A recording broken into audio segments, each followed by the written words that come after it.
Alright, this is my first attempt at a craft video, so we're going to see how this goes. Hopefully it goes. I am taking some of these little, and they're really hard to see, these little crystals. They have a point on the back, and they're flat with two holes on the side, and I've had them for a while. I hadn't really been able to figure out what to do with them, so yesterday I had inspiration, and I just want to show you, I'm taking 1-inch circles that I punched from some dictionary paper randomly, and all I'm doing to get them on the back is taking a paintbrush with some gel medium on it and just quickly going around the crystal back to coat it all, and then just picking which side of the paper I like most and putting that face down on the crystal and pressing.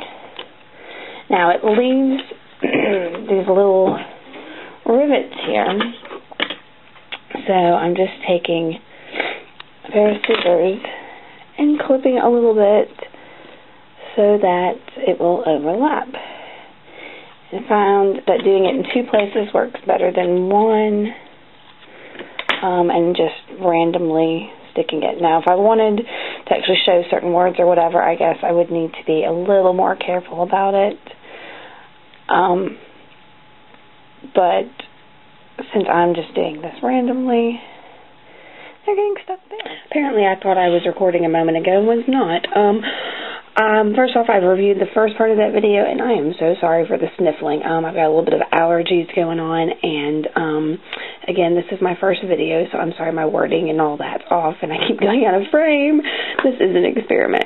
So, all I've done so far is flip these over and just started applying gel medium to the back of this just to stiffen up the paper a little bit and make sure it's going to stay down on the crystals. So, I'm going to give it another couple minutes to dry, and we'll move on from there. Okay, I'm back. I've let this dry just a little bit, so it's not tacky. I'm going to try to stay in frame again. And I just take my little tiny scissors, and I'm trying to see if I can do this down this slope. I am going to take and clip just around the crystal with these little scissors. There's probably an easier way than just one clip, but for me, to make sure that it's flush, the one clip method works pretty well. I may go around just a couple more times just to get any little pieces that are flying off, and I do that for all my pieces.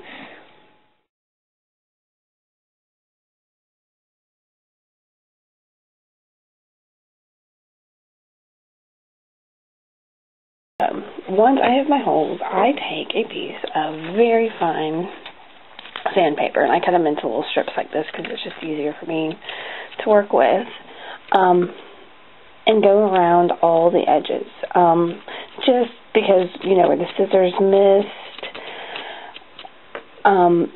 or can't reach down on those little crevices, I just go around and just sand off just the edges that aren't stuck on. I don't sand too hard or too much. You don't want to mess up the glass any. You just want to loosen up any of that paper that didn't stick. And just go around all of the beads, getting that loose paper off.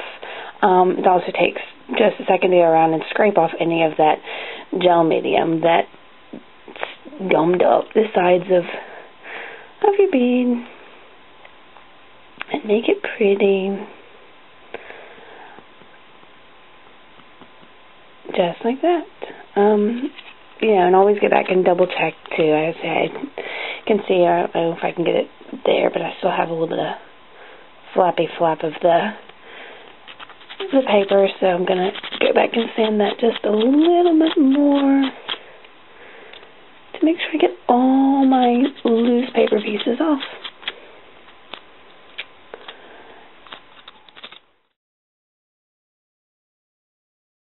And I keep calling them crystals, but they're really just faceted pieces of glass with holes on either side, and you know, but they're kind of crystal-like. Anyway, so what I'm going to take is some Adirondack alcohol inks.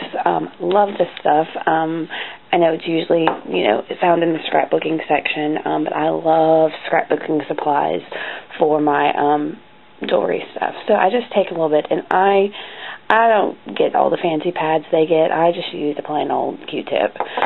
And I'm going to take my Q-tip and turn this on the back, and I'm going to dab the alcohol ink on top of all this. Now, I could have done this before I put the layers of gel medium on there, but then it would have just soaked through the dictionary page, and you would have seen it on the other side. This, I didn't really want this to soak through, and the only reason I'm even really adding the alcohol ink is to cover up some of the words that are on there, because after putting them on, I realized there were words like kidneys and lethargic on here that I did not think were fun, pretty words to have on jewelry. So I'm going to cover them up as best I can. I considered also putting some glitter on there to help that, but I thought that was going a little overboard for my crystals. I don't know if you can see my quote fingers. And I'm doing all different colors of Adirondack inks. I've gathered up some of my favorite colors, and as you can see, my Q-tip method probably isn't the best. They get all wrangly and wily, and but it works for me. It's inexpensive, and I like frugal. So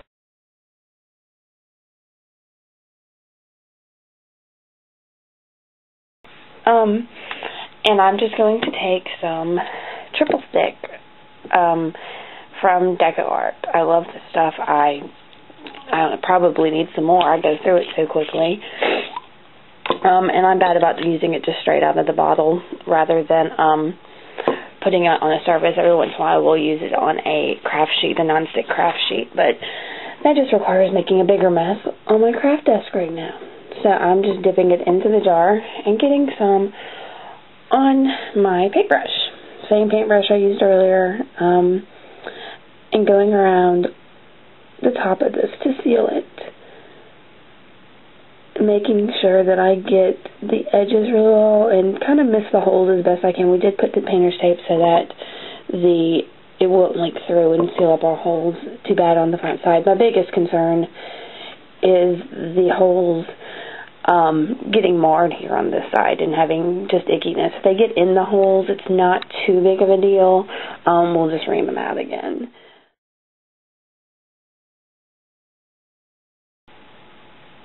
One of the great things about that triple stick is it dries so dang quickly. So these are all good and dry.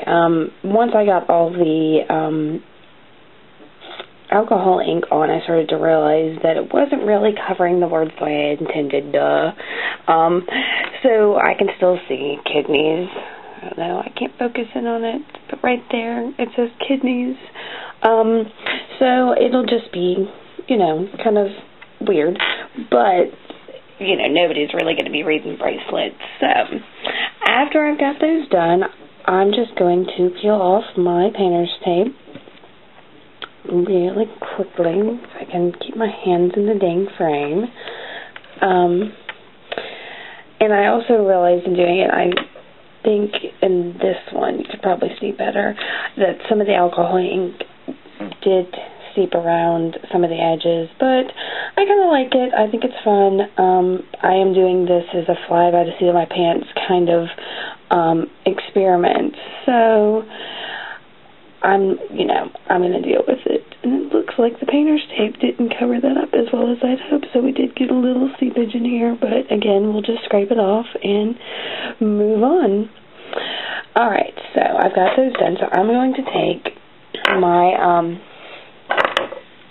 my T-pen again and go from the front of this to the back to push out any of the glue or anything that's in it. I want to push it out the back instead of out the front. Just kind of move it around, shake it. to clean out those holes a little bit. And then I'm going to go from the back to the front with my small reamer and just start getting in there and cleaning all that stuff out.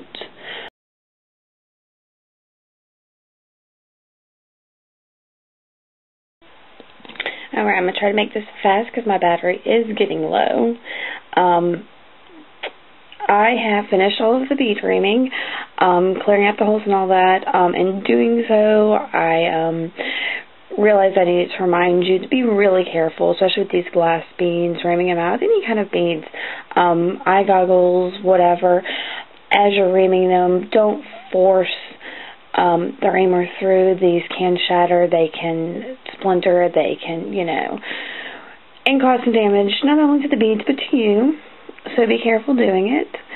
Now that I have them done and everything is dry and good to go, I've pulled out some larger size jump rings and a toggle clasp and, oh, look at that, some of my round nose pliers. And basically I'm going to take my jump rings, and I'm using bigger ones just to make sure there's plenty of room for those beads. Make sure you open, if I can get myself focused, open up that jump ring. It's probably going to need to be fairly wide for the shape of these beads.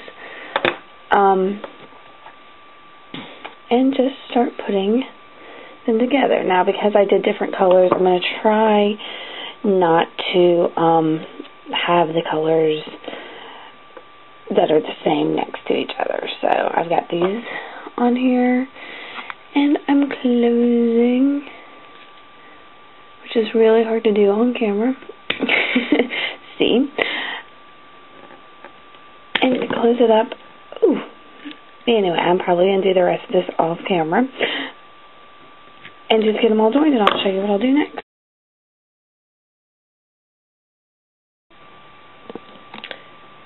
So, if you're ready for the big reveal, let me go ahead and say that instead of using the round nose pliers, which I should have known better than, I just am in love with my round nose pliers, I went with something a little bit more grip, some needle nose pliers, and some, chain nose pliers, and some needle nose pliers, just to get me some better grip. I also used some smaller jump rings for the toggle clasp so that the little bar on the toggle clasp would, attach.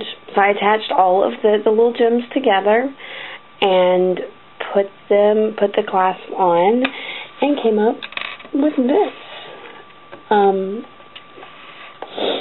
So this is one side, and I probably could back up and show it all to you, but I just can't seem to figure out how to do that.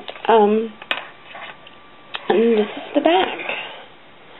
And give me a second to put it on. I'm really happy with how it turned out for something that I wasn't sure what I was going to end up with when I started with it. When I started this video even, I'm really happy with it. So this is, well, let me see, this is it on. And of course it is two-sided with the colors and all. And that can be because of the toggle, and everything can easily be flipped to get a fun two-sided crystal-like dictionary page bracelet. So, I'm sorry that you had to bear this awful video of mine. I'm going to go play with editing it now to see if I actually can get it online. And so if you are seeing it, I did that. So, I will try to do it if this one turns out okay. I may try another one another time. Thanks for coming by. Bye.